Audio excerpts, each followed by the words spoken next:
안녕하십니까 여러분. 2026년 이제 첫 번째 시사상식 시작하도록 하겠습니다. 특검이죠. 지금 보면은 이제 친이 쿠데타에 대한 특검이 종료됐고 여기에서 이제 윤석열 특검에 대한 결과 선고까지 마무리 지은 상황에서 여러분 지금 촬영을 하게 됐습니다. 촬영 일정에 대해서는 사실은 좀 시간이 지나서 하게 됐어요. 부정이나 기타 등등 있다 보니까 일찍 못 만나 뵙게 된 거에 대해서 조금 죄송하게 생각합니다. 다만 그래도 어떤 결과가 나왔다는 점에서 좀 더 다른 말씀을 더 드릴 수 있게 됐다는 점에 대해서는 좀 장점이 있겠네요. 지금 보다시피 특검에 대해서는 내란 특검에 대해서 처음에 나와 있는 거 지금 내란 혐의나 직권남용이나 국정법 위반 혐의에 대해서 처음 구형했던 거에 비해서는 한 단계씩 낮게 나오게 됐었죠. 그래서 이런 내용들이 있었고 김건희 특검에 대해서는 지금 66에 대해서 기타 몇 명 관계자까지 조사를 하게 돼서 도이치모터스나 기타 등등 있었습니다만 특히 이게 뇌물 특가법이냐 아니면 알선수재냐 여기서 많이 논란이 있었던 내용들 이슈가 많이 됐었고요. 그다음에 아래쪽에는 순직해벽 특검은 다른 것보다 빨리 조사가 끝났었습니다. 그래서 수사협 이정석과 관련된 내용들 그런 것도 있고 직무유기나 업무상 과실에 대해서도 많은 논란이 있었는데 다른 것보다 가장 일사천리로 빨리 끝났던 것 중에 하나였죠. 바로 이게 내란 특검에 대해서는 다른 것보다 많이 논란이 있었습니다. 친이 쿠데타에 대해서였고 판결도 나왔죠. 그래서 여기 보면 이제 첫 번째 이제 윤석열 전 대통령에 대해서 사형을 구형했으나 결론적으로는 이제 무기징역이 나오게 됐습니다. 이 무기징역에 대해서는 여러 가지 이유가 있었습니다만 판결문에서 이유로 제시하게 된 것은 우선 노력이다라는 것과 이전에 이제 그런 일들이 없었다라는 것들 그리고 거기에 명시적인 피해가 없었다라는 것들에 대해서 이제 여러 가지 이유를 들었었어요. 대부분이 분개했었죠. 거기에 대해서 많이 얘기했었고 또 하나 이제 사람들이 거기에 대해서 좀 더 불안해했었던 것은 사형과 이제 무기징역은 확실히 확연히 다르긴 합니다. 물론 이제 국힘 쪽이나 윤석열 지지자들 입장에서는 이제 다른 이야기를 하겠습니다만 우리나라에는 특사라는 제도가 있죠. 정치나 이제 사상범들에 대해서 이제 형량과 상관없이 어느 정도 이제 그것을 이제 풀어주는 제도들이 있기 때문에 혹시 나오지 않을까 거기서 불안한 감정들도 내비치고 있어서 이제 바로 이제 민주당 여당 쪽에서는 이러한 이제 내란죄에 대해서는 특사를 불가하도록 하는 법안에 대해서 지금 제출된 상황입니다. 이게 통과가 되더라도 현재 이게 다시 한번 항소가 되지 않은 상황에서는 이제 소추될 수가 없기 때문에 소급될 수가 없기 때문에 살펴볼 필요가 있고요. 현재 그 다음 단계에서 이제 나왔었던 뭐 김영형 같은 경우는 이제 무기징역을 이제 구형을 했었는데 30년 전부 다 한 단계씩 낮춰서 그 다음 20년을 받아야 되는데 15년 쭉쭉 떨어져서 마지막 이제 한 단계씩 전부 다 낮춰져서 이제 나오게 된 케이스가 이루어졌습니다. 그래서 결국 선고까지 이루어져서 있었죠.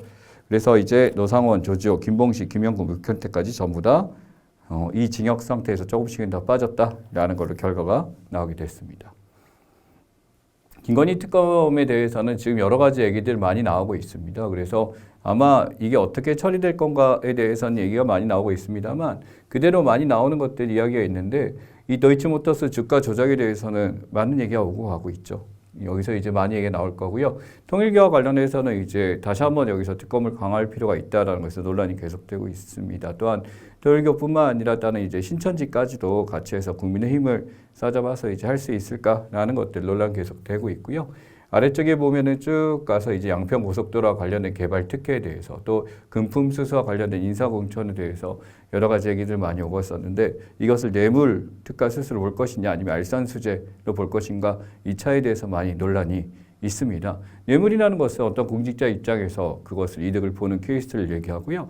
알선수재 같은 경우는 실제 공무원의 위치라기보다는 제3자 입장에서 하는 것이기 때문에 형식상은 매우 유사합니다만 당사자가 직접 한 것이 아니라 누군가에게 부탁, 청탁만을 한 것이다 라는 것이기 때문에 이 차이가 발생해요. 어찌 보면 김건희라는 사람은 부인이잖아요. 그러니까 자기 남편에게 이것을 부탁했다라는 건데 이것을 이제 명확하게 인지하고 알았다라는 것을 증명을 해야 되는데 이 증명이 쉽지가 않아서 이후에 이제 경찰에게 수사를 맡게 된 거죠. 경찰에게 수사를 맡겨서 이게 확실하게 밝혀지면 뇌물수수가 되는 거고 그렇지 않으면은 알선수재로 끝나게 되는데 이걸 명확한 증거를 밝히지 못했기 때문에 특검에서는 알선수재로 끝나게 되었습니다. 그거 말고도 여러 가지 게이트들 많이 있습니다만 너무나도 많죠. 너무나도 많기 때문에 할 일이 많았습니다. 어찌됐든 종료가 된 상황이고 여기에 대해서 좀 더 이제 보강 수사가 필요하다라고 해서 민주당 쪽에서는 2차 특검에 대해서 제안을 건 상황입니다. 그 다음에 최병 특검과 관련해서는 가장 먼저 끝났습니다. 그래서 일사단에 오면 기사했었는데 다른 특검에 비해서 물론 이 내용도 매우 중요한 내용은 사실입니다만 이제 내란 특검이나 이제 김건희 특검에 비해서는 약간은 좀 이제 차이가 있었죠. 그리고 여기에 대해서는 당연히 이제 이 국민의힘에서도 동의를 안 할 수가 없었던 내용 중에 하나였습니다. 그래서 이 이정석 전 국방부 장관 도피에서 시작됐던 돌발됐었던 내용들이 하나하나 나타나게 됐고 이제 여기에 대해서는 이제 결과에 대해서 다시 한번 지켜봐야 되는 것 중에 하나입니다. 지금 이게 각부 부장판사들한테 이제 배분이 됐어요. 분배가 된 상황이고 여기에 대해서 이제 이후 이제 공판을 지켜봐야 될 상황이다라고 말씀드리겠습니다. 그래서 알선수재라는 거는 여기 보면 공무원 빼먹고 돈 챙긴 나쁜 짓 이렇게 됐었죠. 그러니까 본인이 받게 되면 뇌물 수수가 되는 거고요. 알선수재는 자기가 알고 있는 백 다른 사람에게 이것을 부탁해서 청탁을 해주는 개념이다라고 보시면 돼요.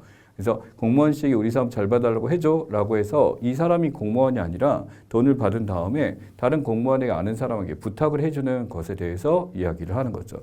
결국 당사자가 힘이 있는 것이 아니라 이 사람이 아는 사람에게 이걸 부탁해서 하게 되는 거고 이걸 특가법상 알선수재죄라고 부르게 됩니다. 바로 이 김건희 특검에서 이제 유심하게 봤던 것이 바로 여기에 해당하게 되는 거고요. 이거는 이제 뇌물수수 같은 경우 5년에서 10년까지 굉장히 강력한 벌이 주어지게 됩니다만 이것은 이제 1,000만 원에서 5년 정도까지 이 최고형이 5년이기 때문에 실제로 받는 형량은 굉장히 낮아지게 되거든요. 그래서 알선수재죄 처벌 같은 경우는 그것보다 낮아서요. 이게 상대적으로 뇌물에 비해서 낮은 단계이기 때문에 조금 아쉽다라는 이야기가 계속 나오고 있다라는 거 전달드리겠습니다. 그래서 시사적으로는 여러분은 상식적으로는 두 가지가 다르다는 거 인식을 좀 하셔야 되겠다. 기억하시기 바랍니다.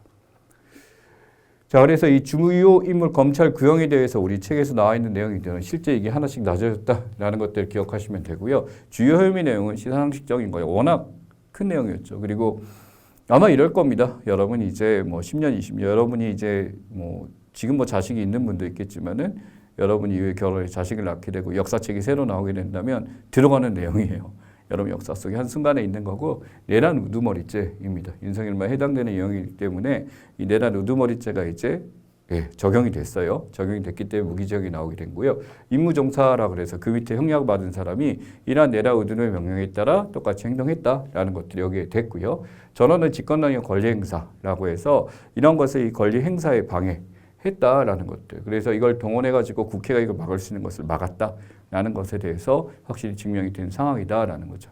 물론 이게 명령에 대해서 이제 불복할 수 없었던 상황이다라는 게 증명이 되면 이제 낮아지게 되기 때문에 목현태 같은 경우 12년을 이제 구형했지만 3년으로 줄게 됐었죠. 경비단장 같은 경우는 그런 케이스도 있습니다만 조금 이제 여기서 전부 다 감해졌다라는 걸 기억하시고 이 판결에 대해서 굉장히 이제 불만이 많았죠. 불만이 많아서 이후의 상황을 좀 더 지켜봐야 될 것 같습니다. 여기까지가 이제 특검에 대한 이야기였고요. 자, 다음은 이제 바로 뭐냐면 쿠팡 개인정보 유출 사태입니다. 굉장히 컸었죠. 굉장히 컸었고 이 개인정보 유출에 대해서 다른 회사들 굉장히 큼직한 거 있습니다. 쿠팡이 워낙 크다 보니까 이슈가 됐던 것 중에 하나입니다. 우리나라에서는 쿠팡을 이용하지 않는 사람들이 오히려 더 적은 정도로 쿠팡이 미치는 영향이 굉장히 컸었고요. 저 역시도 이제 쿠팡을 굉장히 오랫동안 썼었죠. 지금은 이제 안 쓰고 있습니다. 안 쓰고 있으니까 이제 처음에는 많이 불편했는데 지금은 적응을 한 상태예요. 대신에 이제 쿠팡이 대용품을 찾거나 이제 그만큼 씀씀이도 확실히 줄어든 것 같기는 합니다. 다만 조금의 기다림이라고 해야 될까 이런 게 있었어요. 한편으로 그런 시스템을 구축했다는 게 이 소비자 입장에서는 편리함이란 것도 있었겠지만 한편으로 이게 이런 시스템을 구축하기 위해서 얼마나 갈아 넣었을까라는 생각도 해봅니다. 어쨌든 이것 떠나서 이 개인정보 유출이라는 건 굉장히 위험한 거고요. 이 개인정보 유출에 대해서 이걸 책임지고 있느냐라는 것에 대해서 이쪽에서 이제 뭐 피해액에 대해서 자기네가 이제 금액으로 이제 한 거죠. 소위 말하는 쿠폰이라는 형식으로 이렇게 돼 있었는데 결국 이제 재가입을 해서 이걸 사용하는 걸로 했었고 이 쿠폰도 한 번에 주는 것이 아니라 쪼개기 형식으로 줬기 때문에 약간은 좀 꼼수 같은 느낌이 있었습니다. 그래서 배달원 개인정보 유출이 있었고요. 앱 업데이트 테스트 개인정보 유출, 시스템 익유출, 여기서 대규모 고객 정보 이런 게 있었습니다. 자그마치 3,370만 명이에요. 여러분 우리나라 인구가 5,500만 명이잖아요. 근데 3,370만 명 절반 이상이기 때문에 이게 전부 다 서부통일 중국 쪽에 이렇게 나가게 됐었고 엄청난 피해를 줬었다라는 거죠. 그러다 보니까 이것을 인지했냐 안 했냐라는 것에 대해서 유야무야 대충 넘어가려고 하다가 결국 크게 걸리게 된 게 이 쿠팡 사태의 핵심이다라고 보시면 됩니다. 그래서 민간 합동조사단까지 꾸려지게 됨으로써 이게 국회까지 올라가게 된 큰 상황이 됐었죠. 그래서 이 국내 로비가 이루어지게 됩니다. 엄밀하게 쿠팡은 우리나라 회사가 아니라 미국 회사죠. 그러다 보니까 이 쿠팡이 어디까지影響을 미쳤냐라고 했는데 이 미국의 의회까지도 영향을 미쳤다는 게 보입니다. 행정부 의장도 대대적 로비를 있게 되고요. 여기다가 로비 자금으로 엄청나게 하게 되고 또 쿠팡 내 이제 이사, 임원회까지도 이 미국 행정부 출신들 이제 그런 관료들까지도 데려와 있습니다. 그래서 로비스트이나 소위 말해 이익 집단이 되죠. 이들이 압력단체들이 구성하게 되는데 4명에서 32명까지 늘려가지고요. 이들이 찾아서 쿠팡 얘기 좀 덮어줘. 한국에 압력 좀 넣어줘. 그러면서 매번 미국에서 계속 얘기를 합니다. 너무 쿠팡에 대해서 불공정으로 대우하는 거 아니야? 다른 회사도 이렇게 해야 돼? 이런 압박을 넣고 있는 상황입니다. 4급 이상 44명의 고용노동 인적 네트워크에 보좌진 대거 진입에 이러다 보니까 이 쿠팡 쪽에서 계속 이런 사람 끌어들이게 됨으로써 한국에서 어떤 결정을 하거나 이들을 처벌하는데 압력을 가하고 있다는 게 명확히 보이고 있다가 바로 쿠팡이 하는 짓입니다. 그러다 보니까 국회에서 이제 조사를 한 데에서도 이 쿠팡의 그 임시대표였죠. 임시대표가 이제 나타난 게 헤럴드 로저스라는 외국인이었었는데 이 사람의 태도나 이런 것들에 굉장히 논란이 됐었죠. 질문이나 어떤 대답하는 데 대해서도 굉장히 이제 어그레시브하게 공격적으로 대답을 하거나 명확하게 대답하지 않고 또 통역에 대해 문제가 있는 것도 분명한데도 그것을 받아들이지도 않고 사실은 국회 내 이러한 간사회에서 영어를 다 아시는 분들이기 때문에 정확하게 물었음에도 회피를 하거나 이런 모습을 보였음에도 불구하고 굉장히 함부로하는 모습을 보였습니다. 아니나 다를까 여기에 대해서 강력하게 나가다 보니까 위에는 좀 누그러지는 모습을 보였어요. 중요한 거는 바로 이 쿠팡의 대표였던 김범석 의장이 나타나야 되는데 계속 회피를 했었죠. 바로 이 사람입니다. 이 사람이 했던 짓은 전에 한번 보여드렸던 자료 중에 하나예요. 바로 이 쿠팡이 어떻게 그 시스템을 구축했나라는 것을 보여주는데 그가 열심히 일한다는 메모가 남지 않도록 확실히 해. 말이 안 돼 라고 하면서 시간제 근로자들이라 시간당 급여야.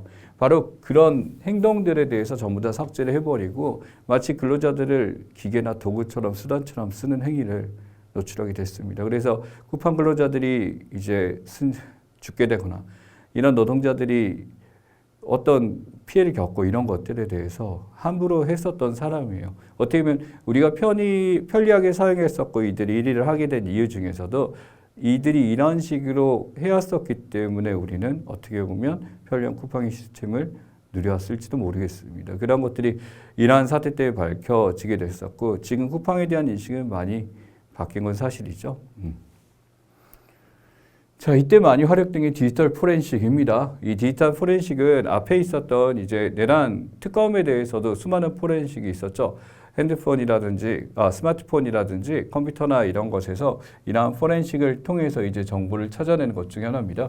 컴퓨터 포렌식이나 모바일 포렌식, 네트워크 포렌식, 다양한 포렌식을 통해서 삭제를 하려고 해도 삭제될 수 없는 정보들 또는 삭제 의도가 있었던 것들을 다 찾아내가지고 이런 것을 전부 다 찾아내는 거예요. 그래서 무결성, 진정성, 엄성, 신뢰성, 이 증거 능력을 전부 다 찾아내는데 그런 어떤 그 복구를 시키지 않고자 그런 빠진 것들에 대해서 최대한 것을 복구해 내려고 하는 것이 포렌식입니다. 결국 증거를 찾으려고 하는 게 여기에 있는 것 중에 하나죠. 아무나 데이터 복구 기본이죠. 여러분도 이제 포렌식을 사용할 수 있습니다. 당연히 비용이 들어가죠. 예를 들어 뭐 하드가 고장났어, 망가졌어 라고 했을 때 복구 신청하게 되면 비용이라는 게 나옵니다. 뭐 하드의 크기에 대해서도 나오고 이제 그 파괴된 정도에 따라서 이제 비용을 지불하기도 합니다만 이런 것도 있고요. 또는 이제 상황에 따라 타임라인이나 안티 포렌식인데요. 이제 어떤 포렌식이 되지 않도록 하는 것도 이쪽에서 하는 것 중에 하나입니다만 이 복구를 넘어서서 어떤 남겨진 그런 것들을 분석 보관까지 이런 것들이 최근에 중요한 정보 보안과 관련된 이런 것들이고 심지어 대학에서도 이것과 관련된 전공 자체가 굉장히 인기를 끌고 있는 게 이 포렌식이다라는 거 기억하시면 될 것 같습니다. 그래서 법정에서 필요한 정보들을 도출할 때 이러한 과정 정보를 찾아내는 그런 복구하는 과정에 해당하는 게 포렌식이다 라는 거 기억하시면 좋겠습니다. 아마 지금 시대가 정보화 세대를 넘어서서 이제 AI 시대를 가고 있죠. 이 포렌식은 어떻게 보면 현대 이제 범죄나 관련된 내용에 대해서 거의 필수적인 이 수사 수단으로서 이제 이용하고 있다라고 보시면 될 것 같아요. 자, 니콜라스 마두로 베네수엘라 대통령 체포 관련 국제법 논란 나왔습니다. 이 마두로 대통령 하게 되면 뭐 익숙하지 않은 분들이 많을 수도 있겠는데 베네수엘라 대통령이에요.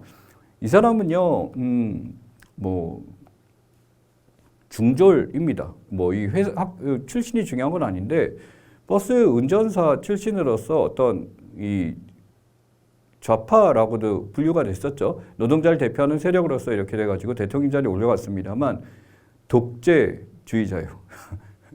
그러니까 이 노동자들의 편에 서서 올라갔었는데 이 사람이 하도 정권을 잡고 나서는 개판을 쳤습니다. 그리고 마음대로 이제 했었고 그리고 베네수엘라 개판이 있었는데 장성들, 소위 말하는 군부 세력들과 세력을 잡고서 독재를 자행하게 됩니다. 또한 이 베네수엘라가 이런 정치가 개판이 되고 경제가 개판이 됨에도 불구하고 여전히 그 세력을 장악하고 하다 보니 그렇게 뛰어난 자원을 가지고 있었던 베네수엘라라는 나라가 망가지게 된 이유도 이 마두로 대통령이었죠. 물론 이것 하나의 국가인데 문제는 이 마두로 대통령을 개판치고 있어라고 하면서 트럼프가 잡아버린 거예요. 미국의 적이다라고 해서. 그러니까 이것도 되게 웃긴 거예요. 다른 나라가 저 나라의 대통령이 이상해라고 하면서 잡은 거예요.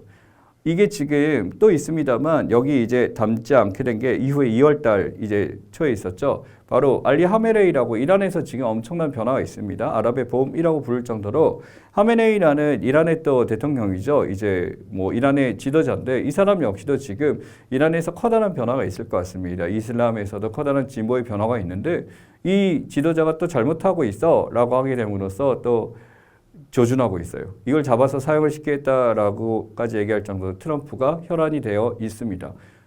트럼프는 왜 그럴까요? 라고 하는데 바로 이제 세계의 모든 이런 독재자를 자기가 잡아넣겠다라고 하면서 세계의 자신이 왕으로서 군림하겠다라는 것을 보여주는 거예요. 그러니까 베네수엘라나 이란 같은 나라는 자신의 밑에 있으라는 걸 보여주면서 힘을 과시하는 거죠. 이것이 이제 그린란드를 획책하는 것과 같은 거고요. 이제 세계 여러 나라에 대해서 자기가 마음에 안 들거나 필요한 자원이 필요하다. 베네수엘라는 굉장히 많은 양의 석유가 묻혀 있는 곳입니다. 이게 그러다 보니까 이렇게 이란도 마찬가지죠. 그런 데를 이제 가져가려고 하는 거죠. 그러니까 어제 주권에 대한 정교한 공격, 내 말인 정의를 위한 공격이다라고 얘기를 해요. 그러니까 어떤 권리가 있어서가 아니라 자기는 정의를 위해서 이렇게 되는 거다라고 하는 거죠. 그래서 이런 개입이 필요하다라고 하는 거고 이게 국제법을 위반했다라는 거예요. 국제법이라는 주권을 갖고 있는 하나의 나라가 스스로 해결하는 것인데 이것이 군대를 동원해서 그 사람을 납치해가지고 이제 체포를 하게 된 거는 이것은 엄청난 국제법 위반이다라고 해서 다른 나라에서 유엔부터 시작해서 모두 다 이걸 얘기하고 있죠. 이거는 어떤 현실주의라고 하거든요. 국제관계에서 현실주의란 자국의 이익을 위해서라면 무슨 짓을 할 수 있어라고 하는데 그것을 넘어서서 어떤 폭력이나 강권에 대한 수준까지 가고 있습니다. 그래서 굉장히 무서워요. 근데 이것은 어떤 자국의 어떤 세력 확보를 위해서 어떤 미국의 지지만 얻으면 돼라는 것을 보여주는 트럼프의 한 상징적인 모습 중에 하나고 굉장히 비판을 많이 받았습니다. 결국 이 지방선거만 통과하면 되겠다는 트럼프의 악수가 아닐까 싶어요. 그래서 이것에서 또 나타나는 게 그린란드에 대한 획책이죠. 여기 보면 캐나다에 대해서는 미국의 51번째 주가 되라. 이렇게 얘기를 했고요. 그린란드 지역에 대해서 통제권이 필요하다. 그린란드를 미국 걸로 하겠다라고 해서 가져가게 되는데 히틀러나 군사기지나 기타 등 대권항로 기타 등 이윤이 많아서 그렇게 된 거죠. 또 이 파나마 운하에 대해서도 지금 얘기합니다. 파나마는 우리에게 봤을 때 미국 거다라고 하게 되면서 이 중국 영향력에서 견제를 가져가게 되고 자신들이 이것을 가져가려고 해서 전 세계를 자기가 통제를 하려고 하는 게 지금 트럼프의 모습입니다. 이게 전형적인 임페리얼리즘, 제국주의 등장이죠. 이 과거에 있었던 전 세계를 미국이 휴하에 두겠다라고 하는 모습이 트럼프에게 보이고 있고요. 지금 여기에 담겨 있지 않습니다만 트럼프가 이제 관세에 대해서 상호관세나 기타 등등 수많은 짓거리를 많이 한 것들에 대해서 이전 시사상세에서 많이 다뤘습니다만 마침 이제 2월 20일 날 이제 그 미국의 대법원에서 19일이죠. 대법원 판결이 나왔었죠. 바로 이 트럼프의 상호관세는 잘못됐다. 위법이다라는 것을 판결을 내리게 됩니다. 6대3으로 이제 위법이 나오게 되고 결국 이제 트럼프가 이제 상호관세에 대해서 매겼던 거에서 전부 다 취소가 됐어요. 그러다 보니까 이제 이 똑같은 이제 상호관세 15%를 지금 매게 된 상황이에요. 트럼프가 지금 굉장히 위태로운 상황이다라고 보시면 될 것 같습니다. 왜냐하면 트럼프는 그런 관세를 통해서 세금을 획득하고 이것을 통해서 정책을 활용해서 돈을 많이 번 다음 이 정책을 통해 자국민들의 환심을 사서 그 권력을 획득하려고 했어요. 근데 여기서 제재가 가해버린 거예요. 그러니까 이런 미친 짓을 해서라도 어쨌든 미국이 돈을 좀 더 많이 경영을 해가지고 미국이란 기업 경영을 해가지고 돈 벌어서 미국만 이득 보면 돼. 다른 나라 어찌됐든 이런 식으로 이득 보려고 했었던 사람이거든요. 거기에 제재가 가해진 거예요. 미국 내에서. 그러니까 미국 내 지지도는 지금 매우 떨어진 상황입니다. 그래서 지금 그 트럼프의 그런 악다구니 때문에 전 세계가 지금 혼란스러운 상황이에요. 한국의 입장에서 생각해 봅시다. 한국은 이제 관세에 대해서 어느 정도 조정을 하고자 우리가 그쪽에 투자를 약속했었죠. 문제는 이때까지 트럼프가 우리나라에 고율 관세를 매긴 거에 대해서 5.7조가 지금 나가 있습니다. 근데 이제 관세가 다시 낮았기 때문에 이걸 다시 돌려줘야 되거든요. 그럼 소송을 걸고 돌려받아야 되는데 트럼프가 줄까요? 그러니까 하여튼 이렇습니다. 트럼프는. 그래서 유럽 극우 트럼프 때도 미국 때도 이게 뭐냐면 이제 극우들도 트럼프에 대해서 돌아선 상황이에요. 이 트럼프가 지금 제정신이 아니고 상태가 안 좋다라는 것에 대해서 지적을 하고 있는 것 중에 하나고요. 트럼프 재선 직후에는 정말 친형적인 미국 대통령과 좋다라고 얘기를 했었어요. 훌륭하다라고 얘기를 했었는데 문제는 이제 베네수엘라 문제에 대해서 국제법에 반한 행위다, 비정상적이 나쁘다라고 얘기를 한 겁니다. 그렇기 때문에 지금 이렇게 안 좋은 행위다라고 얘기를 한 거고요. 하나 더 가자면 영국 입장에서는 나름대로 협상이 잘 돼서 낮은 관세를 했었는데 15% 이제 동일 관세, 보편 관세를 하게 되면 또 손해를 봐요. 그러니까 지금 굉장히 애매한 상황이 된 것 중에 하나입니다. 전 세계 지금 EU 입장에서는 지금 트럼프의 어떤 관세 정책에 대해서 지금 엄청나게 비판을 가하고 있는 상황이고 지금 일어난 지 얼마 안 된 상황이기 때문에 좀 더 지켜봐야 될 상황일 것 같습니다. 자, 그래서 우리 시사를 다룰 게 바로 널로주의입니다. 이 널로라는 게 뭐냐면은 제임스 멀로가 얘기한 건데 여기다 도널드를 합쳐서 만든 게 이 널로주의라는 거예요. 멀로 독트린이라 그래서 유럽은 어떤 손대지 말라, 미국에. 이때 같은 경우 미국이 엄청나게 강했던 시절, 1823년이니까 미국이란 나라에 대해서 그렇게 유심히 지켜보지 않던 시절 중에 하나죠. 방어적 성격으로 미국은 어떻게 보면 하나의 약소국이 하나였습니다만 루즈벨트 시절은 달라졌죠. 중남미 문제생이 개입하겠다라고 하게 되면서 이제 1차, 2차 세계대전을 통해서 미국이란 나라가 하나의 강대국으로 올라가게 된 것 중에 하나고요. 트럼프 부칙 보게 되면 서방부에서 멀로 독트린 시행하겠다라고 하게 됨으로써 바로 뭐냐면 이제 서방부 접근 거부하겠다. 이제 미국이 모든 것을 가져가겠다. 필요하면 얼마든지 무력 개입하겠다 해서 바로 이 마두로에 대한 이제 체포라든지 하메네이에 대한 이제 사살까지 이야기를 해요. 그래서 이제 이란 침공을 하겠다라는 것에 대해서 선을 넘었다라는 얘기까지 나오게 됩니다. 과연 이후에 어떻게 될지 모르겠고요. 또 시사 뒷부분에 보면 트럼프가 계속 등장합니다. 그러니까 상상을 초월하는 짓을 하기 때문에 어떻게 보면 상식에 지금 나옵니다만 상식적이지 않기 때문에 상식에 등장하는 게 이 트럼프라는 사람이 아닐까 싶습니다. 자, 부처별 생중계 업무 보고 일정이에요. 전 국민이 알 수 있게 2020 정부 업무 보고 생중계. 이재명 대통령입니다. 업무 보고 생중계인데 어떻게 보면 이 방식이요. 이전에 했었던 대통령과 나는 달라라는 거 확실하게 보여주는 방식 중에 하나인 것 같아요. 그래서 정부 각 청에 대해서 보고하는 것들을 전부 다 생중계로 대통령이 얼마나 여기서 반응하고 대응하고 있는지 그리고 알고 있고 파악하고 명령을 내리고 있는지를 보여주는 것 같아요. 근데 이게 수준이 떨어지거나 이럴 줄 알았는데 정말 명확하게 알고 있고 명확한 반응 보여주고 이게 어떻게 되는지 국민들이 잘 알 수 있겠죠. 투명한 행정이란 게 이런 거구나. 그리고 능력인 대통령이 이런 거구나. 잘 보여줬습니다. 1월 8일부터 쭉 해가지고 쭉 이렇게 왔었고요. 재경까지 이렇게 왔었고요. 이 국정 운영에 대해서 국민들에게 투명하게 대통령이 어떻게 명령이 어떻게 가고 이제 이게 보여주다 보니까 이게 이렇게 하는 거구나라는 것들을 알게 됐어요. 이전까지는 대통령이 국정 운영을 어떻게 하고 어떤 방식으로 하는지에 대해서 알 수가 없었어요. 이게 한 번 더 게이트키핑을 통해서 걸러지고 언론을 통해서 걸러지고 필요한 것들이 보여지는 것이 아니라 그저 이제 포장해서만 보여지고 그 결과가 어떻게 되는지 관리가 어떻게 되는지를 몰랐었습니다. 근데 이제는 책임행정이라고 해서 처음부터 계획부터 모든 게 보여지고 책임이 누구에 있는 거 그리고 어떤 계획이 있는지 어떻게 운영이 되는지까지 보여주고 또 거기서 필요한 내용들을 보고받고 이제 거기에 대해서 이제 추가 사항까지 보여주게 되니까 이런 거구나라는 걸 알게 됐어요. 저도 이제 관심 있게 봤습니다. 특히 이게 KTV에서 보여주는데 시청률까지 올라갔다고 합니다. 16.7%.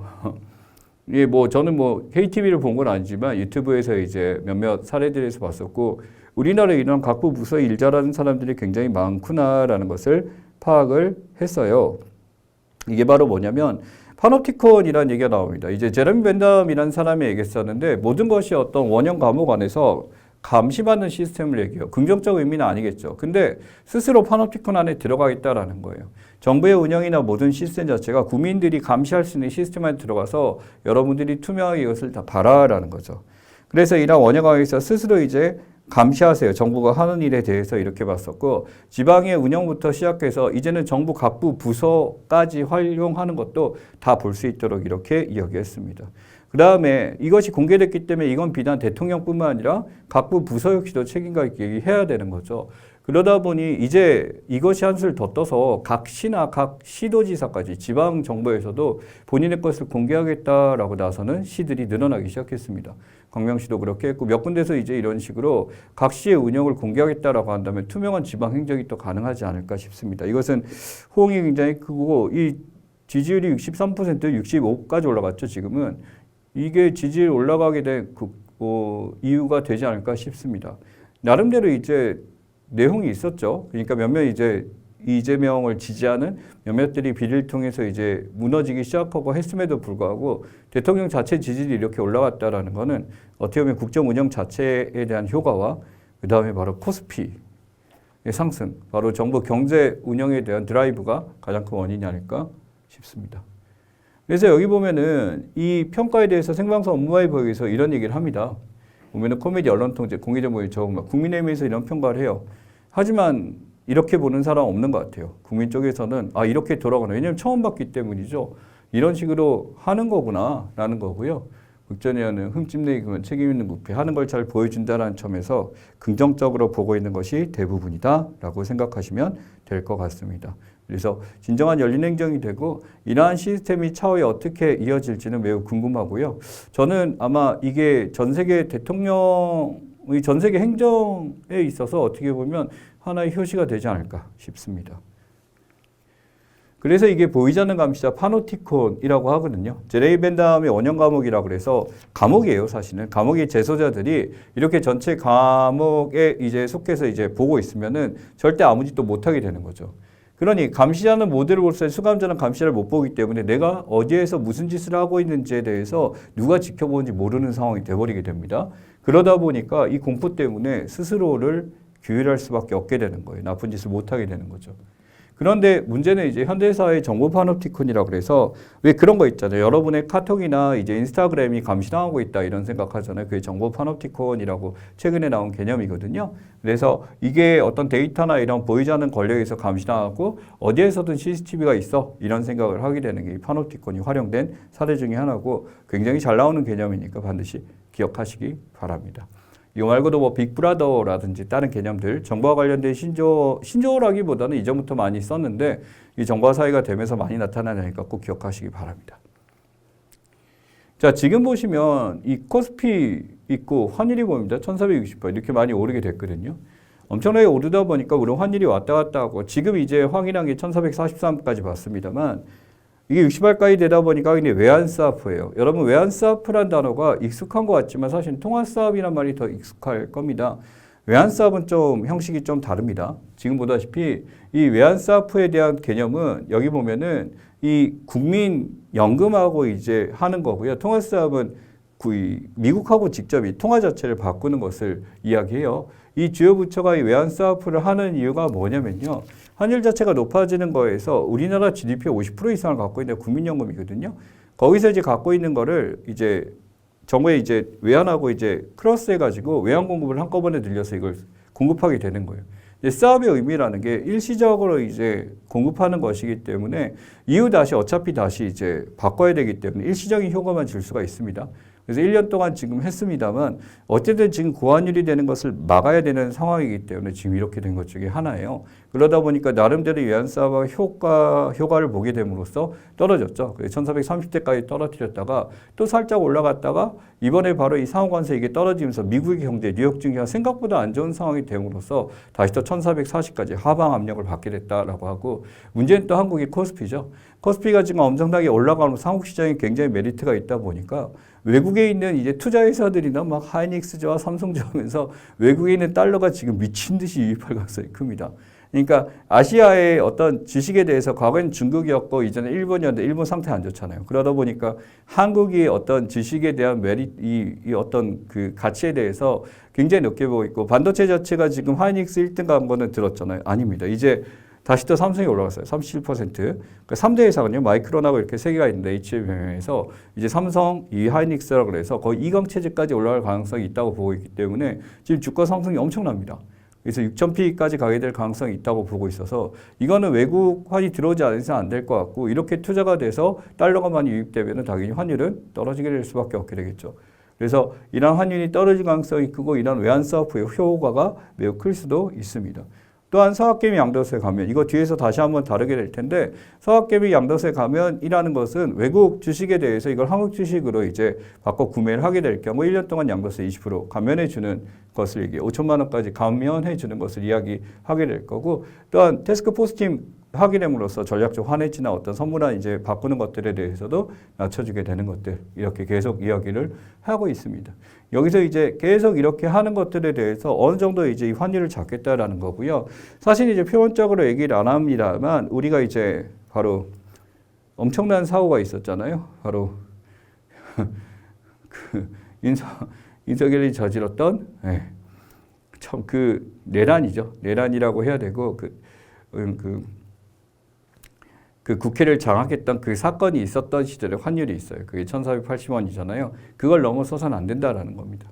그때가 이제 가장 난리 났었을 때가 우리 국가가 무너질 수 있을 텐데 그거 이상 가게 되면 이건 제대로 못한 걸 낮아지게 된 건데 한국이 지금 이렇게 장사가 잘 되는 상황에서는 충분히 이걸 막을 수가 있겠다라고 보는 것 중에 하나가 아닐까 싶습니다. 그래서 외환사업부의 내용이 어떻게 되는 거가 좀 기억하시고 이게 국민연금과 이제 국가 하는 간의 이제 거래를 통해서 이루어지는 거고 일시적이지만 그래도 이제 굉장히 고강도 정책이기 때문에 잘 기억하시면 될 것 같습니다.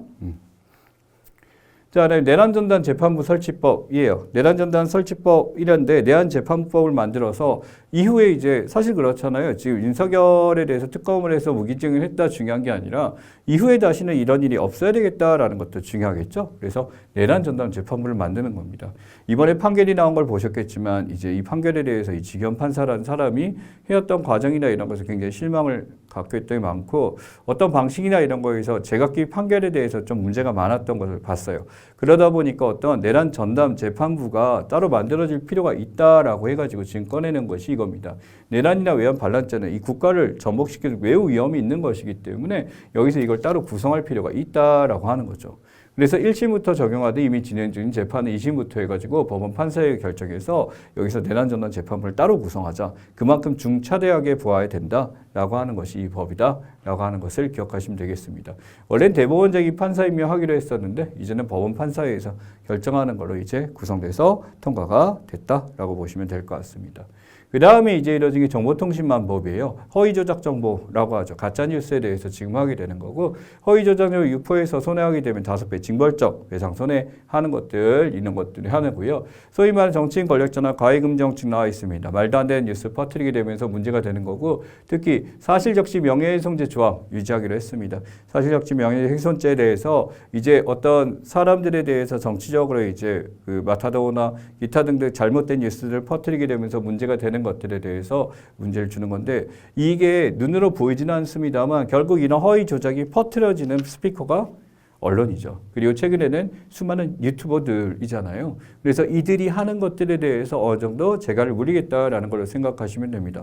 아, 이러면 언론 통제네라고 할 수가 있는데 잘 생각해보면 언론 통제가 아니라 거짓된 뉴스로서 이것을 호도하는 것이 문제다라는 걸 생각해 보시면은 이것이 잘못된 것이구나라는 걸 알 수가 있어요. 물론 이런 것도 있겠죠. 정보통신망법의 이유로 독재정치처럼 막 사람들의 진실을 막을 수도 있지 않을까 이렇게 되는데 당연히 이것은 조심해야 되는 것 중에 하나입니다. 결국 이것은 언론계 입장에서 굉장히 반대할 수 있는 법입니다만 잘못된 뉴스를 하는 것은 옳지 않다라는 것을 명확히 해야 된다라는 것을 기억해야 돼요. 그러니까 사실관계에 대해서 명확히 하는 것은 당연히 처분하지 않는다라는 것이 원칙이다라고 생각하시면 될 것 같습니다. 자, 그래서 여기 나와 있는 임시국회에서 지금 이게 결정이 났어요. 그래서 임시국회 소집 조건입니다. 중요한 일이 있을 때 대통령의 요구가 있습니다. 그래서 중요한 요건이 있을 때 이렇게 할 수도 있고요. 또는 이 경우에 할 수가 있어요. 국회의원 4분의 1 이상 요구에 있을 때 동의하게 되면 할 수가 있어요. 그래서 대통령 요구 대신에 국회의원 요구가 있을 때 이게 가능하다라고 할 수가 있고, 이것은 이제 누가 있는 더불어민주당에서 요구를 통해서 이쪽 라인입니다. 4분의 1 이상 요구에서 민주당이 요구를 했고, 당연히 저쪽 국민의힘 쪽에서는 반대를 했겠죠. 그래서 정부기관 폐회 기간 중에 이게 가능하다. 그래서 정기국회가 열리지 않을 때 임시국회를 하는 거고요. 3일 전에 공부해서 모여가지고 이렇게 했었고 이때 통과된 게 이거였다라고 생각하시면 되고요. 조건에 대해서 요거 두 가지는 좀 기억을 해주시면 좋겠습니다. 여기까지가 이제 6회 첫 번째 시간이었고요. 다음 시간에 이제 다른 이슈들 다뤄보기로 하겠습니다.